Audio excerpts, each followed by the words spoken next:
انتوا عارفين انه في ناس اتخطفت في سفر اعمال الرسل؟ العجيب انه انا اعرف ناس دلوقتي كمان حصل معاهم نفس الموقف واتخطفوا. ده اللي هنسمع عنه.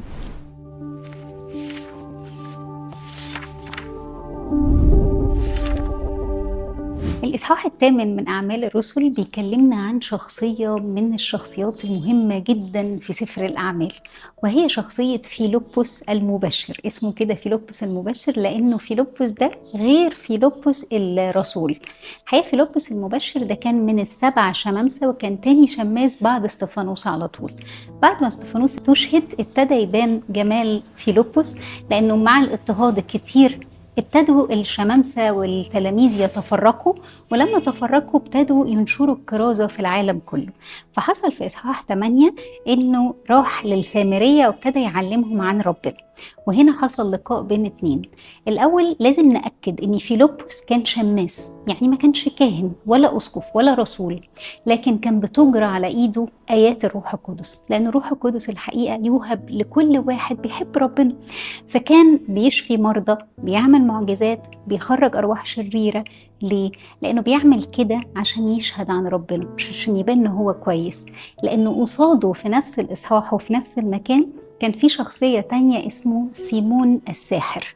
سيمون ده برضو كان بيعمل أعمال عجيبة جدا، ويحرك الحاجات من أماكنها ويعمل حاجات غريبة كده، لكن الحقيقة كان بيعمل ده بقوة الشيطان وبقوة السحر. طب الفرق بينهم ايه؟ الناس اعجبت الاول بالاتنين، لكن بعد شويه مشيت ورا فيلبس وسابت سيمون، لانه يتقال كده في نفس الاصحاح انه صدقوا فيلبس لانه كان بيعمل الاعمال ويتكلم الكلام المختص بملكوت الله. فلما ببقى بتكلم عن السماء وعن ربنا، حتى قوى الظلام ما تقدرش علينا، والناس عندها افراز، ومهما صدقت في الأول لكن الحقيقة بتبان. طب مين كمان قال عجبته اللعبة؟ سيمون نفسه. فراح سيمون الساحر وقال فيلبس عمدني أنا كمان، أنا جاي معاك، أنا بقيت مسيحي. وبقى لازق له وماشي معاه في كل حتة. إيه ده؟ الله، سيمون ده اتغير بقى، ده بقى حلو. نخلي بالنا من الخدعة.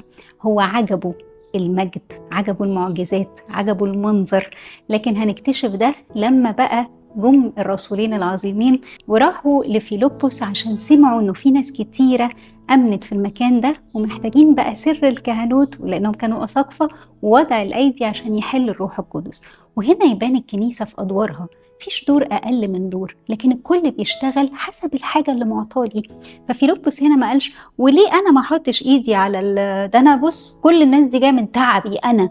اول ما تدخل كلمة انا اعرف انك مش في سكة ربنا خالص، وده اللي هنشوفه في الإصحاح. لكن فيلبس كان رمز ومثال لكل خادم مكرس، لكل خادم عايز يخدم، لكل شاب، لكل شابة، لكل حد بجد نفسه ربنا كلمته توصل لكل الناس. والحقيقة وضعوا الآيات دي على كل الناس اللي أمنت، فحل عليهم الروح القدس لأنه ما كانش لسه تأسس سر الميرون. وفي نص الناس دي جالهم بقى مين؟ سيمون. قال لهم أنا بقى غير الراجل الطيب ده الحقيقة، ما اديكوا فلوس كتير معايا دراهم، وادوني بقى ان انا احط ايدي فالروح القدس يحل. معلمنا بطرس الرسول وقف منتهى الحزم، قال له لتكن فضتك معك للهلاك. خدها فلوس؟ انت فاكر ان انت هتشتري مواهب الروح القدس بفلوس؟ روحانية ما بتشتريش بفلوس، ربنا ما بيفرقش معاه الفلوس. وشد عليه شدة تمام، لانه كان عارف انه مختلف عن فيلبس خالص. هو ملازم لفيلبس، بيحاول يبان كويس، لكن في انا، ودي الفيصل الكبير بين الخادم وبين اللي عامل نفسه خادم. ما اقدرش اقول عليه خادم. بعد الشده دي كان ممكن فيلبس يتشد ويحس لا ده ابني، ده انا اللي جبته، ازاي يا بطرس تكلمه كده، ما يصحش، احسن يزعل احسن. الحقيقه فيلبس المبشر شايف ابوه بطرس الرسول عنده افراز وعارف يتكلم ازاي، ما عندوش مشكله وما عندوش انا، اللي انت شايفه يا رب اعمله. ففي الاهتمام ده الحقيقة وهو مكمل في خدمته، راح جاله ملاك قال له بص يا فيلبس، سيبك من الكلام ده كله، تعالى في واحد هنا حبشي هتلاقيه راكب مركبة، يعني راكب زي عربية بيجرها حصنة كده، روح رافق المركبة دي، يعني امشي جنبها أنا هستخدمك. لا سأل ليه ولا مين ولا ازاي ولا حاضر يا رب. راح. الحقيقة الخصي ده كان من الحبشة دي اللي هي من بلاد النوبة والسودان وإثيوبيا، وهو كان وزير وغني ومسؤول عن فلوس كتيرة للملكة بتاعة الحبشة في الوقت ده. مشي جنب المركبة لقاه بيقرأ سفر أشعياء في حتة كشاة سيقة إلى الذبح. كانت نبوات عن ربنا يسوع، فقال له أنت بتقرا في إيه؟ فقال له باقرا في أشعياء، قال له أنت فاهم حاجة؟ قال له لا مش فاهم، قال له تحب أفهمك؟ قال له يا ريت. قعد جنبه فهمه، الراجل انبسط جدًا، قال له طب ممكن أتعمد؟ قال له يالّا بينا عمّده. بعد ما عمّده على طول يتقال كده إن الروح خطف فيلبس ووُجد في أشدود. يعني إيه؟ يعني ما بقاش موجود هنا راح هناك. هي إيه؟ قوة الروح القدس. هو ينفع يحصل كده؟ ينفع، ينفع طبعًا بس بلازمة، وإحنا مش بنلعب سحر وشعوذة.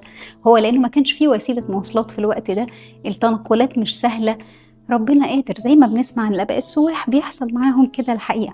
طب هل فيلبس زعل إنه ما كمّلش مع الخصي الحبشي الوزير الكبير اللي هو بشّره؟ ولا خالص، أنا جاي أتكلم كلام ربنا. طب هل الوزير قال لها فيلبس خليك معايا أنت اللي عرفتني ربنا؟ خالص. كنيسة في الوقت ده كان كل واحد أول ما بيعرف ربنا بيحب ربنا، فيتقال إنه الوزير الحبشي راح في طريقه فرحا وفيلبس الحقيقة كمل شغله. قبل ما نكمل الشغل بتاعه تعالوا أحكي لكم حكاية نفس الاختطاف حصلت في أيامنا دي بأمانة. يعني إيه الاختطاف اللي حصل؟ لكن بصورة أخرى، إنه في مرة من المرات من سنين مش كتيرة على فكرة، جم 2 من الشباب كانوا بيحبوا ربنا جدًا، فسلموا حياتهم فعلًا لربنا وقالوا له يا رب إحنا معاك، اشتغل بينا زي ما أنت عايز. وراحوا سافروا في بلد فقيرة جدًا، جدًا، جدًا، وابتدوا يخدموا الناس الشعب الفقير ويقعدوا معاهم ويساعدوهم ويعلموهم. بعد شوية فكروا إنه في منطقة أبعد كمان من المنطقة اللي هم فيها، وقالوا طب هم المنطقة دي ما حدش راح لهم قبل كده، ما تيجوا نروح لهم نشوف الناس دي عاملة إيه. المنطقة اللي هم كانوا رايحين لها دي كانت منطقة خطر شوية لأن كان فيها حروب أهلية. حروب أهلية يعني بعيدا عن الدين، بعيدا عن أي حاجة، هي الناس بتتخانق مع بعض ساعات على الأراضي والأماكن يعني. فراحوا المكان ده، بس قبل ما يروحوا كان جواهم إحساس داخلي غريب جدًا إنهم عايزين يقولوا لأبونا تعالَ معانا. الحقيقة زي ما شُفتوا في أعمال الرسل هو المفروض الخُدّام يبتدوا الأول ويكلموا الناس عن ربنا، ولمّا يبقى في احتياج للأسرار يقولوا لأبونا تعالَ عشان تعمّد ونعمل قداس ونناول. لكن نبتدي بأبونا، طب ما هو أبونا مش دي وظيفته على فكرة، أبونا وظيفته الرعاية، هيكمّل بقى مع الناس اللي already آمنوا. لكن هم أصرّوا وقعدوا يقولوا لأبونا عشان خاطرنا المرّة دي بس تعالَ معانا، ومش عارفين ليه الإصرار ده. راحوا الحقيقة واخدين أبونا معاهم للمكان البعيد ده، وهُم في المكان البعيد مش عارفين جايين يعملوا إيه. فراحوا قالوا لأبونا طب بُص يا أبونا معلش خليك في الكنيسة. كان في كنيسة قديمة مهجورة مطرّبة ما حدش بيروحها، ما حدش بيصلّي فيها خالص. قالوا له خليك في الكنيسة، إحنا هنلِف لفة افتقاد كده ونشوف إيه الأخبار. لفّوا الحقيقة لسه بيطلعوا من الكنيسة على العشش بقى، حتة تبقى غلابة جدًا، جدًا يعني. فوهُم رايحين لقوا الناس كلها عمّالة تسقّف وتتبسط وفرحانين جدًا، أنتم جيتوا أخيرًا. إحنا مش قايلين لحد إن إحنا جايين مالكم أنتم فرحانين ليه؟ مشيوا الحقيقة ال2 خُدّام، دخلوا البيت الفرحان ده، لقوا 2 ستات عواجيز جدًا، جدًا مقاربين على الموت. أول ما شافوهم فرحوا أوي وقعدوا يعملوا كده أصوات ويسقّفوا، مالِك يا تيتة وتيتة ما أنتم فرحانين أوي كده ليه؟ أخيرًا جيتوا، أنتم معاكم أبونا؟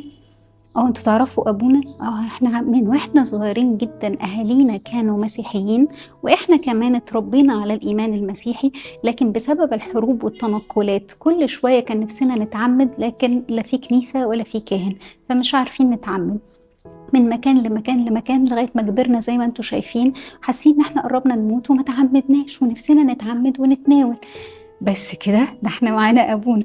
طب أوكي، حضّروا الموضوع. تاني يوم الاتنين قدّموا توبة واعتراف زي الأطفال.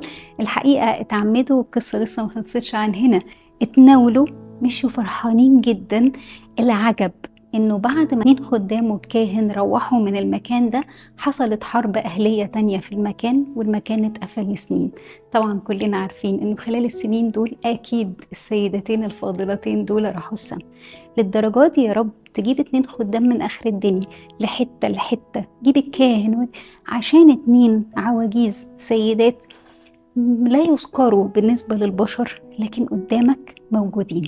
وعشان كده الحقيقة كمّل بقى في إصحاح أعمال الرسل اللي حصل زمان واللي لسه بيحصل دلوقتي، إنه فيلبس المبشر فضل يكمّل من أشدود لقيصرية، ونختم قصة فيلبس إنه في قيصرية دي عمل بيته كنيسة، وبقى عنده 4 بنات، ال4 عذارى يتنبأن. يتنبأن مش يقولوا نبوات، يتنبأن يعني يتكلموا عن ربنا، يعني يكمّلوا الكرازة والبشارة.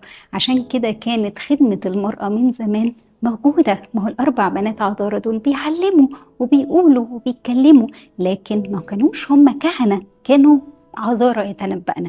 فيلبس كان شماس، بولس وبطرس كانوا رسل.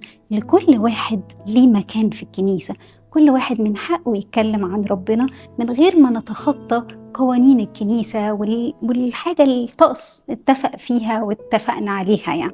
ومن هنا الحقيقة نختم إنه في بيت فيلبس المبشر ده والأربع بنات عذارى هم اللي استضافوا بعد كده بولس الرسول. هتلاقوه بقى في إصحاح 21 لما كان بقى بيروح يكرز ويتكلم، وهنشوف قد إيه بيته بقى كنيسة يستضيف فيها الناس. اللي حصل زمان بيحصل دلوقتي وهيحصل في المستقبل، بس أنت مكانك فين في القصة؟ هل في يوم من الأيام هتبقى زي سيمون، ولا هتبقى زي فيلبس، ولا هتبقى زي العذارى الأربعة، ولا هتبقى زي بطرس وبولس، ولا زي مين؟ فكر فيها. فتدريب صغير جدا، ما تستصغرش دورك وما تقولش انا مالي. ايا كان انت بتعمل ايه، اتكلم عن ربنا. لو انت انسان عادي اتكلم عنه، شماس اتكلم عنه، بنوته اتكلمي عنه. ايا كان انتوا مين، كلموا اللي حواليكوا عن ربنا، واروا اعمالكم الصالحه ليهم فيمجدوا اباكم الذي في السماوات.